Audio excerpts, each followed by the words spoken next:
কথা বইলা বইছে যে রমজানের সময় আজীবন বড় আল্লাহ রাসূলের সুন্নাত যে তোমরা যখন ইফতারি করবা তো ইফতারির সময় তোমরা খেজুর দিয়া ইফতারি করবা। কিন্তু আমগর দেশে শিল্পপন্থী নামে এক ব্যক্তি আছে, সে সুজা বইরা ফেলাইছে যে এই বছর আর খেজুর দিয়া ইফতারি করার দরকার নাই, এই বছর বড়ই দিয়ে ইফতারি করবেন। নাউযুবিল্লাহ। তবে একটা জিনিস ভালো হইছে, এই কথাটা আমরা শক্তভাবে প্রতিবাদ করার আগেই তাদের এই সহচর হাসানুল হক ইনু এমন শক্তভাবে প্রতিবাদ করছে যে এরপরে আর আমগর আর কিছু কোন লাগতো না। কথা ঠিক কি ঠিক না বলে? কারণ আল্লাহ তাআলা রমজানের মতো পবিত্র একটা মাসে সারা পৃথিবীর ভিতরে সমস্ত অমুসলিম রাষ্ট্রগুলোতেও রমজান মাসে সবচেয়ে বেশি দাম কমানোর হিরিক পড়ে গেছে, প্রতিযোগিতা লাগছে কোম্পানিগুলো কিভাবে রোজাদারকে কম টাকায় দেওয়া। আমরা দীর্ঘদিন যাবত শিক্ষা মন্ত্রণালয়কে দাবি জানিয়ে আসতেছি যে আমাদের এই দেশ থেকে টিকটক বন্ধ করে দেওয়া হোক, রিলস ভিডিও যেই সমস্ত ছাত্ররা বানায় এই রিলস ভিডিওর মাধ্যমগুলো বন্ধ করে দেওয়া হোক, পাবজি গেম বন্ধ করে দেওয়া হোক, ফ্রি ফায়ার বন্ধ করে দেওয়া হোক। যদি তারা আমাদের এই দেশের যুব সমাজের ভালো চাইতো অবশ্যই তারা এগুলো বন্ধ করত। কথা ঠিক কি ঠিক না বলেন? কিন্তু তারা এগুলো বন্ধ করবে না, বন্ধ করার তাদের ইচ্ছাও নাই। কি জন্য ইচ্ছা নাই? কারণ সুস্থ বিবেক সম্পন্ন যুব সমাজ যদি চলে আসে, এই সমস্ত আবাল যারা মন্ত্রী হয়ে বলতেছে যে যত্রতত্র মাদ্রাসা হওয়ার কারণে স্কুলে ছাত্র কমছে, এই সমস্ত মেয়াদ উত্তীর্ণ গাঁজাখুররা কখনো এত বড় দায়িত্বশীল হতে পারে না, এত বড় দায়িত্বে থাকতে পারে না। কথা কি ঠিক না বলে? যদি আগামীতে তোমাদের শিক্ষা ব্যবস্থাকে সংশোধন করতে না পারো 10% ছাত্র তোমরা স্কুলে পাইবা না। কথা ঠিক কি ঠিক না বলেন? যদি ছাত্র পাইতে চাও প্রাথমিক প্রাক শিক্ষা ব্যবস্থার মানকে আরো উন্নত করো। ওইখানে যেই সমস্ত শিক্ষকদেরকে 30,000 35,000 টাকা বেতন দেওয়া হয়, আমাদের একজন না আমরা 3 জন উস্তাদকেও সমপরিমাণ বেতন দেই না। কথা ঠিক কি ঠিক না বলেন? এত মান বেতন জীবন যাপনের পরেও আমাদের মাদ্রাসার একজন শিক্ষককে যখন তার একজন গার্ডিয়ান জিয়া জিজ্ঞাসা করে, হুজুর কেমন আছেন, আল্লাহর বান্দা জবানটা খুলে সুন্দর করে একটা মুস্কি হাসি দিয়ে বলে আলহামদুলিল্লাহ, আল্লাহ তাআলা শুকুর, আল্লাহ তাআলা অনেক ভালো রাখছেন। কথা ঠিক কি ঠিক না বলেন? কিন্তু তোমার স্কুলের একজন শিক্ষক 30,000 টাকা বেতন পায়। কথা ঠিক কি ঠিক না বলেন? আল্লাহ তাআলা আমাদেরকে সুযোগ দিয়েছেন, এজন্য আমরা মহান রবের কৃতজ্ঞতা আদায় করি, শুকরিয়া আদায় করি। যাই আল্লাহ, তুমি তোমার লক্ষ লক্ষ কোটি কোটি বান্দাদের থেকে বাছাই করে আমরা মুষ্টিমেয় কয়েকজনকে তুমি দ্বীনের কথা শোনার জন্য, দ্বীনের মজলিসে বসার জন্য, মাজালিসুর রহমানে বসার জন্য তুমি আমাদেরকে কবুল করেছো আল্লাহ। এইভাবে আমৃত্যু আমাদেরকে নেকের কাছে সর্বাগ্রে বেশি বেশি অংশগ্রহণ করার তৌফিক দাও। চিল্লায় বলেন সুবহানাল্লাহ। এজন্য নেক কাজ করার সুযোগ পাওয়া এটা খুশনসিব, এটা খুশনসিব। দুনিয়ার সবাইকে আল্লাহ তাআলা নেক কাজ করার সুযোগ দেন না। এমন অনেক মানুষ আছে যাদেরকে আল্লাহ তাআলা কোটি কোটি টাকা দিয়েছেন, কিন্তু ধর্মের কাছে তার এই টাকা ব্যয় হয় না। তার টাকা ব্যয় হয় সিনেমা খরচ করার কাজে, গান বাজনা করার কাজে, বিভিন্ন নর্তকীদের পিছনে, বিভিন্ন অশ্লীল কাজের ভিতরে তার টাকা ব্যয় হয়। আল্লাহ তাআলা যাকে পছন্দ করেন, দ্বীনি কাজে তার টাকাগুলো ব্যয় করেন, তাকেও দ্বীনের কাজে অংশগ্রহণ করার সুযোগ দান করেন। কথা ঠিক কি ঠিক না বলেন? আল্লাহ তাআলা বলেন ওয়া ইন তাউদ্দু নি'মাতাল্লাহ লা তুহসুহা ইন্নাল ইনসানা লাযালুমুন কাফফার। আল্লাহ তাআলা বলেন যে আমি যে তোমার নিয়ামত দিছি, এই নিয়ামত শুধুমাত্র খালি তোমাকে খাওয়ার নিয়ামত দিছি, শোয়ার নিয়ামত দিছি, তোমারে পড়ার নিয়ামত দিছি, এগুলো না। নেক কাজ করার নিয়ামতও তোমাদেরকে যেই পরিমাণ সুযোগ দিছি, এই পরিমাণ সুযোগ অন্য কাউকে দেন নাই। কারণ আল্লাহ তাআলা যাকে ভালোবাসেন তাকেই কেবল শুধুমাত্র তাকেই নেক কাজ করার সুযোগ দেন। কথা ঠিক কি ঠিক না বলেন? আর যদি আল্লাহ তাআলা যে আমাদেরকে ভালোবাসেন, আমাদেরকে পছন্দ করেন, তার প্রধান আলামত হলো আজকের দিনে দুনিয়ার কত জায়গায় পাপাচার চলতেছে, অশ্লীলতা চলতেছে, বেহায়াপনা চলতেছে। গতকালও দেখবেন এই বিজয় কনসার্টের নামে চট্টগ্রামের ভিতরে লক্ষ লক্ষ যুবকদেরকে বেহায়াপনার দিকে ধাবিত করছে। এটা শুধুমাত্র আমাদের বড় বড় পয়সাওয়ালাদের পক্ষ থেকে না, রাষ্ট্রীয়ভাবে অশ্লীলতা ছড়ায় দেওয়ার চেষ্টা করা হচ্ছে। আবার তারা আমাদেরকে বলতেছে যে রাষ্ট্রীয়ভাবে এই সমস্ত আমাদের যুব সমাজদেরকে চরিত্রহীন লম্পট যুব সমাজে পরিণত করার পায়তারা করতেছে। আমরা যদি এগুলো বলি, তারপরে বলে হুজুররা আর খায়া কাম নাই, এগুলা লয়ে হুজুররা দৌড়াদৌড়ি করে। আপনি বলেন, একটা সুন্দর আখলাক ওরা যুব সমাজ যদি আপনি দিতে চান, অবশ্যই তাদেরকে নৈতিক শিক্ষা দিতে হবে। যদি তাদেরকে আপনি নৈতিক শিক্ষা না দেন, এটা লম্পট যুব সমাজ হবে, কখনো আমানতদার যুব সমাজ হবে না। কথা ঠিক কি ঠিক না বলেন? এজন্য যুব সমাজ একটা রাষ্ট্রের গুরুত্বপূর্ণ যতগুলো সম্পদ আছে, তার ভিতরে সবচেয়ে গুরুত্বপূর্ণ সম্পদ হলো যুব সমাজ।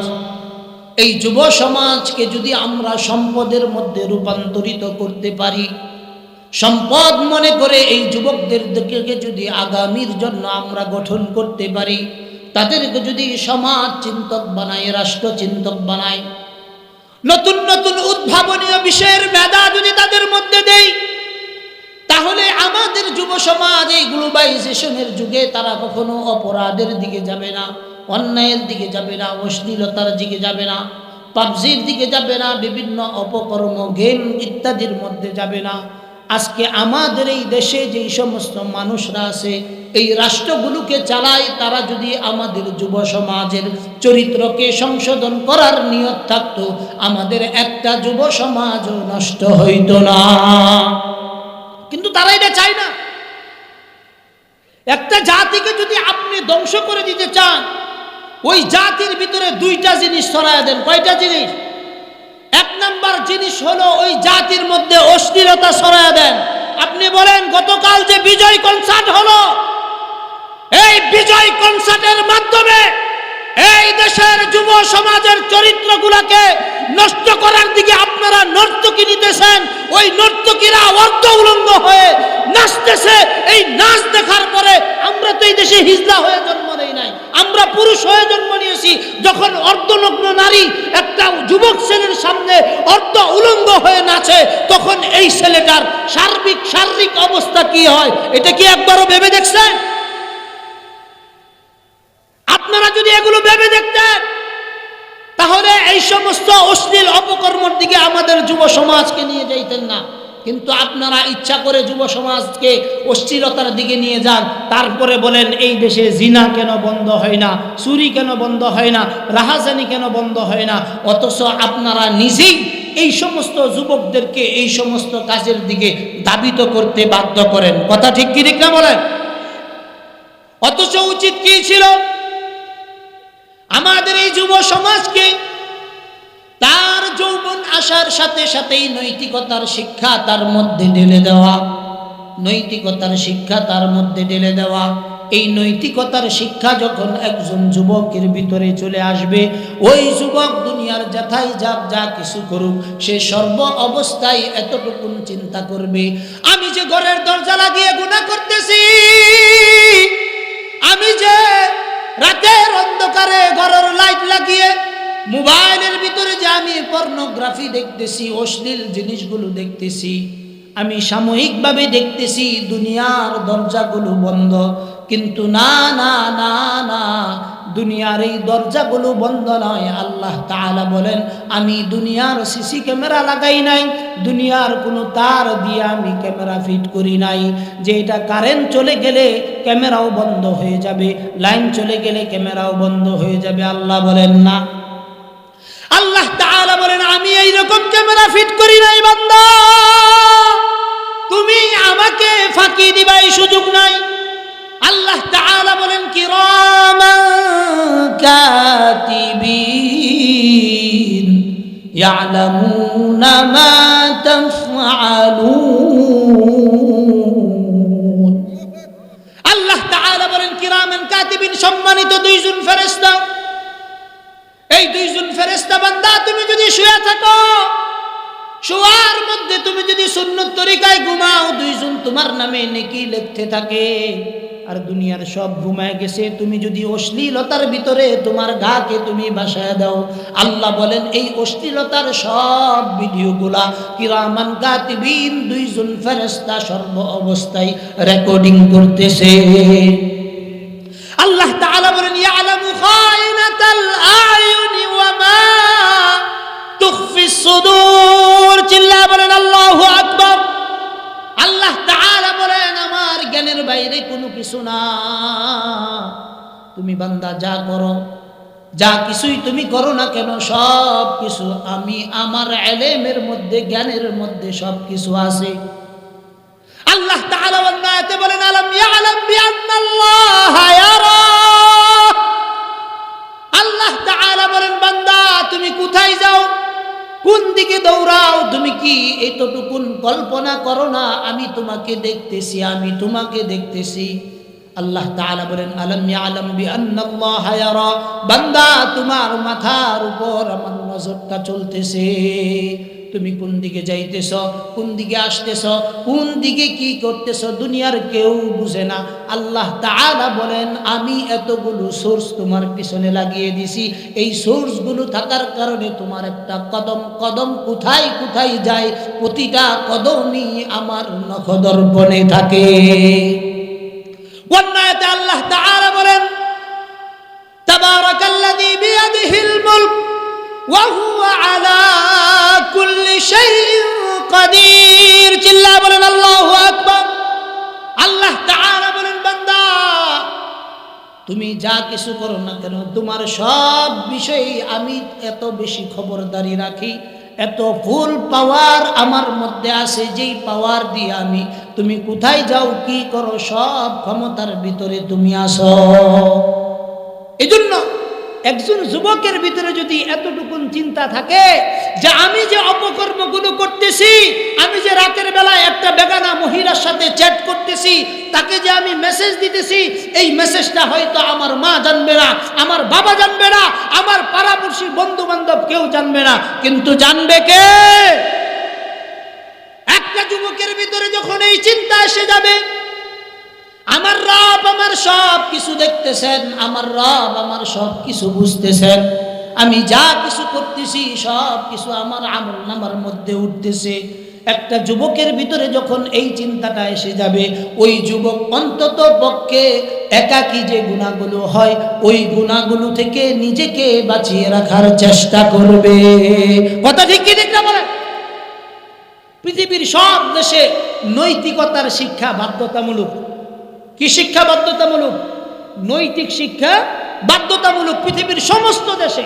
আপনি ইন্ডিয়াতে যান, পাকিস্তানে যান, ফিলিপিনে যান, নেদারল্যান্ডে যান, মালয়েশিয়াতে যান, আরব বিশ্বের মধ্যে যান, প্রতিটা রাষ্ট্রের ভিতরে নৈতিক শিক্ষা বাধ্যতামূলক।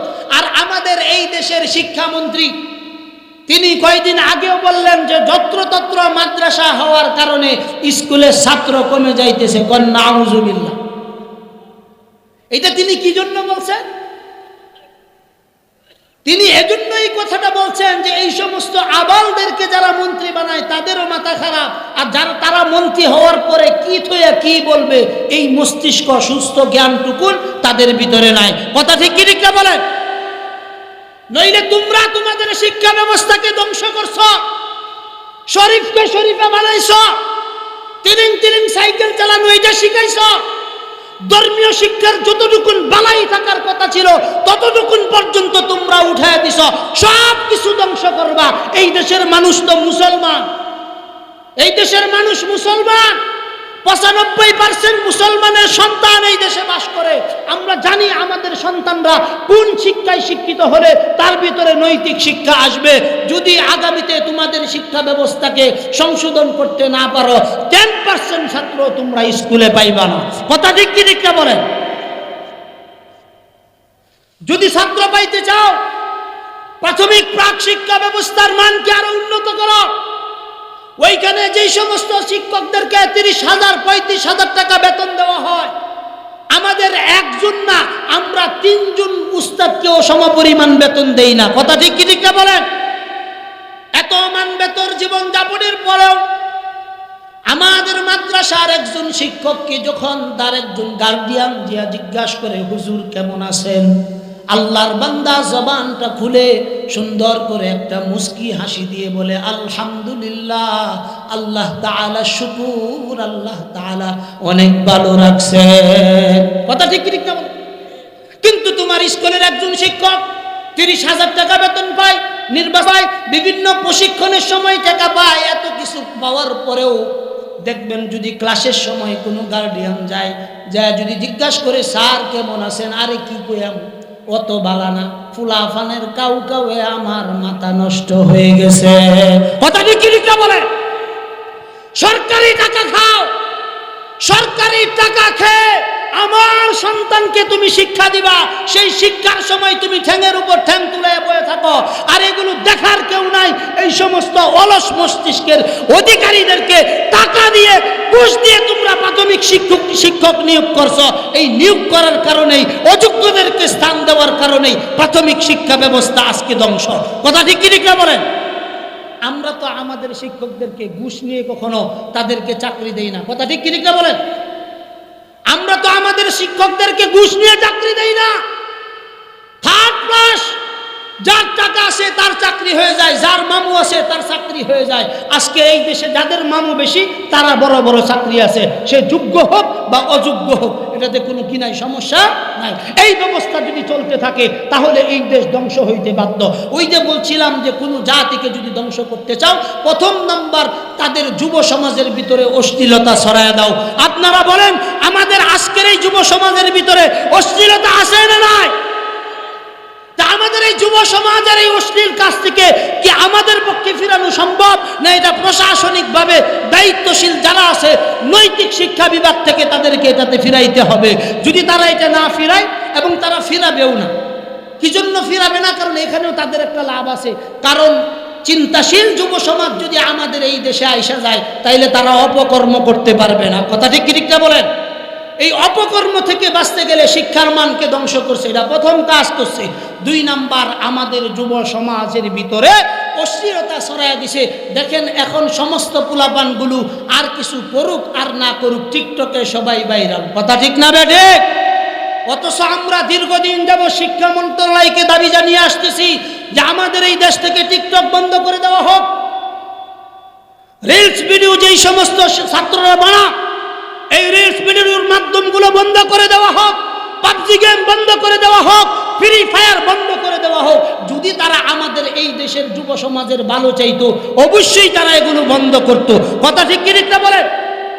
কিন্তু তারা এগুলো বন্ধ করবে না, বন্ধ করার তাদের ইচ্ছাও নাই। কি জন্য ইচ্ছা নাই? কারণ সুস্থ বিবেক সম্পন্ন যুব সমাজ যদি চলে আসে, এই সমস্ত আবাল যারা মন্ত্রী হয়ে বলতেছে যে যত্রতত্র মাদ্রাসা হওয়ার কারণে স্কুলে ছাত্র কমছে, এই সমস্ত মেয়াদ উত্তীর্ণ গাঁজাখুররা কখনো এত বড় দায়িত্বশীল হতে পারে না, এত বড় দায়িত্বে থাকতে পারে না। কথা নিয়ে কি ঠিক না বলে? আরেক আবাল তো এমন এক কথা বইলা বইছে যে রমজানের সময় আজীবন বড় আল্লাহ রাসূলের সুন্নত যে তোমরা যখন ইফতারি করবা, তো ইফতারির সময় তোমরা খেজুর দিয়া ইফতারি করবা। কিন্তু আমগর দেশে শিল্পপন্থী নামে এক ব্যক্তি আছে, সে সুদা বইলা ফেলাইছে যে এই বছর আর খেজুর দিয়া ইফতারি করার দরকার নাই, এই বছর বড়ই দিয়ে ইফতারি করবেন। কারণ নাউযুবিল্লাহ। তবে একটা জিনিস ভালো হইছে, এই কথাটা আমরা শক্তভাবে প্রতিবাদ করার আগেই তাদের এই সহচর হাসানুল হক ইনু এমন শক্তভাবে প্রতিবাদ করছে যে এরপরে আর আমগর আর কিছু কোন লাগতো না। কথা ঠিক কি ঠিক না বলে? কারণ আল্লাহ তাআলা রমজানের মতো পবিত্র একটা মাসে সারা পৃথিবীর ভিতরে সমস্ত অমুসলিম রাষ্ট্রগুলোতেও রমজান মাসে সবচেয়ে বেশি দাম কমানোর হিরিক পড়ে গেছে, প্রতিযোগিতা লাগছে কোম্পানিগুলো কিভাবে রোজাদারকে কম টাকায় দেওয়া যায়। আরব বিশ্বে কারা গেছেন? যে সৌদি বা মিডল ইস্টে কারা গেছেন? কেউ গেছেন? আচ্ছা, আল্লাহ আমারে ঘুরাইছে, দেখাইছে রমজান আসলে কোম্পানিগুলো প্রতিযোগিতা শুরু হয়, কার থেকে কে বেশি কম দামে দিবে। বলেন সুবহানাল্লাহ। আর আমাদের দেশের ব্যবসায়ীরা 10 মাস 11 মাস অপেক্ষা করে কোন সময় রমজান মাস আসবে, 11 মাসের লস 1 মাসের হিসাব উঠাইবে। কথা ঠিক কি ঠিক না বলেন? এই সমস্ত অসাধু সিন্ডিকেট মারফত ব্যবসায়ীদেরকে যদি আপনাদের সরকারের শিল্প মন্ত্রণালয় এটা না পারে, আমরা হুজুরদের থেকে একজনের দায়িত্ব দেন, রমজানের আগে 3 মাস আগে শিল্প মন্ত্রণালয়ের কিভাবে দাম কমাইতে হয়, কিভাবে সিন্ডিকেট বন্ধ করতে হয়, এটা আপনাদের মতো আবালদেরকে দিয়ে চলবে না, আমাদেরকে দায়িত্ব দেন। একদিনের ভিতরে সিন্ডিকেট ভেঙে দিতে আমরা বাধ্য আছি এবং শক্তভাবে এটাকে বন্ধ করতে প্রস্তুত আছি। কথা ঠিক কি ঠিক না বলেন? কিন্তু সৎ মানুষকে, যোগ্য মানুষকে তারা কখনো এখানে দিবে না। কি জন্য দিবে না? কারণ সৎ মানুষকে যদি দেয়, আমাদের কাপাসিয়া থানার একজন এমপি ছিলেন, তাজউদ্দিন সাহেবের ছেলে সুহেল তাজ, ইনাকে স্বরাষ্ট্র প্রতিমন্ত্রীর দায়িত্ব দেওয়া হয়েছিল এবং বলা হয়েছিল যে তুমি এইটা করো। মাত্র 22 দিনে তিনি কামটা কইরা দেখাইছেন, তারপরে আর তিনি প্রতিমন্ত্রী হিসাবে থাকতে পারেন না। অর্থাৎ সৎ যোগ্য যারা সৎভাবে কাজ করবে, এদেরকে কখনো দায়িত্বশীলের জায়গায় পাওয়া যাবে না, দিবেও না। কি জন্য দিবে না? কারণ যদি দেয় তাইলে থলের বিড়াল বের হয়ে যাবে। কথা ঠিক কি ঠিক না বলেন? এজন্য প্রিয় হাজিরিন, রমজান মাস পবিত্রতার মাস, রমজান মাস গুরুত্বপূর্ণ মাস। এই মাসের ভিতরে যদি কোনো ব্যক্তি তার দ্রব্যমূল্যগুলো কিনে কম দামে যদি বিক্রি করে, যত মানুষ খাবে এই পণ্যটা, তত মানুষ যত পরিমাণ রোজা রাখবে, আল্লাহ তাআলা প্রতিটা মানুষের রোজার বিনিময়ে যিনি কম দামে বিক্রি করছেন তার আমল নামায়ও সমপরিমাণ নেকি দান করবে। বুঝেন নাই কথা? এই যে দেখবেন আমাদের দেশে অনেক দুধের গাওয়ালরা আছে, তারা দুধ বানায় আসাইরা রমজান মাস আইলে 60 টাকার দুধ বানাইব 150 টাকা কেজি। কথা ঠিক না বে ঠিক? আরে ভাই, এই দুধ যদি রমজান মাসে 150 টাকা কেজি বেচেন আপনি, হয়তো এই 1 মাসেই তো, তারপরে তো আর বেশি বেচতেন না। তো এই 1 মাসে আপনি এই আগে যে দামটা ছিল এই দামটাই রাখেন না, এই দামটা রাখেন না। একজন দুধ খাবে, আল্লাহ তাআলার নিয়ামত খাবে, এই নিয়ামতটুকু অন্তত তাকে কম দামে খাওয়ার ব্যবস্থা করে দেন। এখানেও যদি আপনারা দাম বাড়িয়ে দেন, তা আমরা যাব কোথায়? এতটুকুন খেয়াল তো আমরা যারা গরুর দুধ দহন করি, গরুর দুধ বিক্রি করি, এই নিয়ামতটুকুন অন্তত সঠিক দামে বিক্রি করা, এটা তো জরুরি।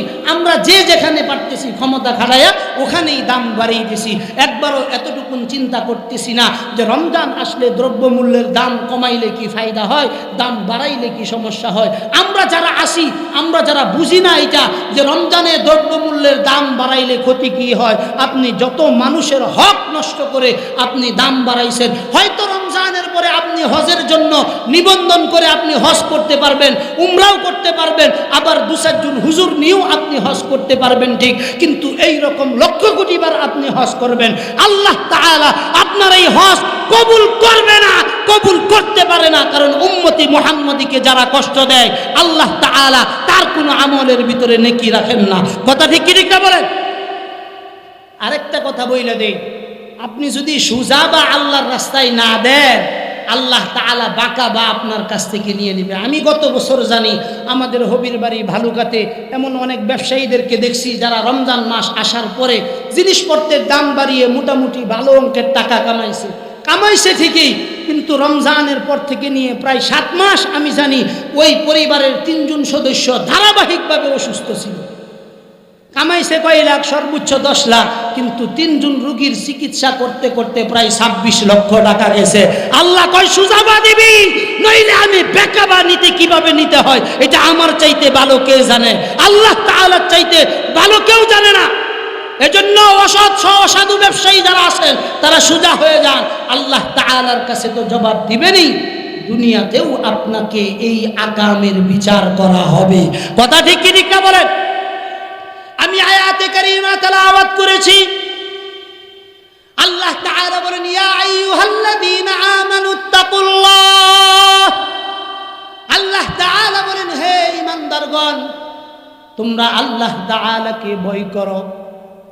ভয় করার কয়েকটা অর্থ হতে পারে, তার ভিতরে সবচাইতে বড় তাকওয়ার লক্ষণ হলো কোনো ব্যক্তি যদি আল্লাহ তাআলার ভয়ে কোনো গুনাহের কাজ থেকে বিরত থাকে সর্ব অবস্থায়, আল্লাহ তাআলার রাসূল বলেন যেই ব্যক্তি গুনাহ থেকে বিরত থাকলো ওই ব্যক্তি তাকওয়ার রাস্তা গ্রহণ করলো। কথা ঠিক কি না বলেন? তারপরে আল্লাহ তাআলা বলেন ওয়াকুলু কাওলান সাদীদা, চিল্লায়ে বলেন আল্লাহু আকবার। তারপরে আল্লাহ তাআলা বলেন কথা যখন বলবা সোজা কথা কইও, ইনায়া বিনায়া উমুকের পক্ষে তুমুকের পক্ষে তেল মারিয়া কখনো কথা বলিও না। কে বলে? আল্লাহ তাআলা বলেন তেল মাইরা কথা কইও না। আজকের দিনে কিছু মানুষ আছে যারা মুনাফিকিতেও অভ্যস্ত, মুমিনের দিকেও অভ্যস্ত। এই উভয় শ্রেণীর যারা দুদিল বান্দা কালিমা চোর, না পায় শ্মশান না পায় গুড়, এরা দুনিয়াতেও ধ্বংস হবে, আখিরাতেও ধ্বংস হবে। সামথিং দুনিয়া কামাইতে পারবে ঠিক, কিন্তু এই দুনিয়া তার জন্য বরবাদির কারণ হবে। তারপরে আল্লাহ তাআলা বলেন ইসলিহ লাকুম আমালাকুম ওয়া ইয়াগফির লাকুম যুনুবাকুম ওয়া মান ইউতি'িল্লাহা ওয়া রাসূলাহু ফাকাদ ফাযা ফাওজান আযীমা। আল্লাহ বলেন যদি সোজা কথা কও তাহলে কিছু ফায়দা আছে। প্রথম নম্বর ফায়দা কি? আল্লাহ কো প্রথম নম্বর ফায়দা হইল তোমারে আমি পরিশুদ্ধ করে দেব। জোরে বলেন সুবহানাল্লাহ। দুই নম্বর আল্লাহ তাআলা বলেন মাফ করে দেন। কে মাফ করবে? আল্লাহ তাআলা বলেন সোজা কথা কইবা, সোজা পথে চলবা, হালাল ভাবে চলবা, কারোটা খাইবা না, কারোটা দিবা না, পারলে দিবা না পারলে কারোটা জোর কইরা খাইবা না, রমজানে দ্রব্যমূল্যের দাম বাড়াইবা না, রমজানে কারো ক্ষতি হয় এমন কোনো কাজ করবা না। আল্লাহ বলেন এগুলো যদি করো ইসলাহ কইরা দেন, গুনাহ মাফ কইরা দেন। শুধু গুনাহ মাফ করে খেলতে হব না, গুনার যে জায়গাগুলো আছে এই জায়গাগুলো আমি রব নেকি দিয়া পূর্ণ করে দিব। চিল্লা বলেন সুবহান। এজন্য আমরা এই কাজগুলোকে সঠিকভাবে করতে রাজি আছি ভাই। হ্যাঁ, রমজান আসলে আমরা আমাদের প্রতিবেশীদেরকে কম হোক বেশি হোক সহযোগিতা করব। আরে বাবা আপনার খুব বেশি সামর্থ্য নাই, এক গ্লাস ঠান্ডা পানি দিয়ে একজনকে ইফতারি করানোর তো সুযোগ আছে, আছে কি আছে না বলেন? তো ওইটুকু অন্তত আমরা করব এবং এইভাবেই আমরা সহযোগিতা করার চেষ্টা করব ইনশাআল্লাহ। পারবো তো ইনশাআল্লাহ। দুই নাম্বার বিষয়, আমাদের এই শিরির চালা জামিয়াতুস সুন্নাহ শিরির চালা যে মাদ্রাসা হয়েছে, এই মাদ্রাসা হওয়াতে কি আপনারা খুশি না বেজা? আসলেই খুশি আপনারা? খুশি হইলে সর্বপ্রথম আপনাদের কাছে এই প্রতিষ্ঠানকে আমানত রাখলাম। আমাদের বড় ভাই মুফতি মনিরুল ইসলাম গাজীপুরি আপনাদের এই এলাকার জন্য রহমত, আপনাদের এই এলাকার জন্য কি রহমত। তাকে সহযোগিতা করবেন, তার হাতকে আরো শক্তিশালী করবেন, বিরোধিতা করবেন না, বন্ধুত্বের পরিচয় দিবেন, সহযোগিতার হাত বাড়াবেন। এতটুকু নিশ্চিত থাকুন, আলেমের সাথে যদি আদাওয়াতি করেন, দুশ্মনী করেন, আলেমের সাথে যদি শত্রুতা পোষণ করেন, এতটুকু নিশ্চিত থাকুন আল্লাহ এবং তার রাসূলের শাফাআত আপনার ভাগ্যে নসিব হবে না। কথা ঠিক কি ঠিক না বলেন? এজন্য আলেমকে সহযোগিতা করবেন, তার প্রতিষ্ঠানে সর্ব অবস্থায় এই মুহূর্তে সবচেয়ে প্রয়োজনীয় যেটা, পহেলা রমজান থেকে নিজের সন্তানকে দিয়ে ছাত্র বানিয়ে এই প্রতিষ্ঠানকে সর্বপ্রথম সহযোগিতা করা।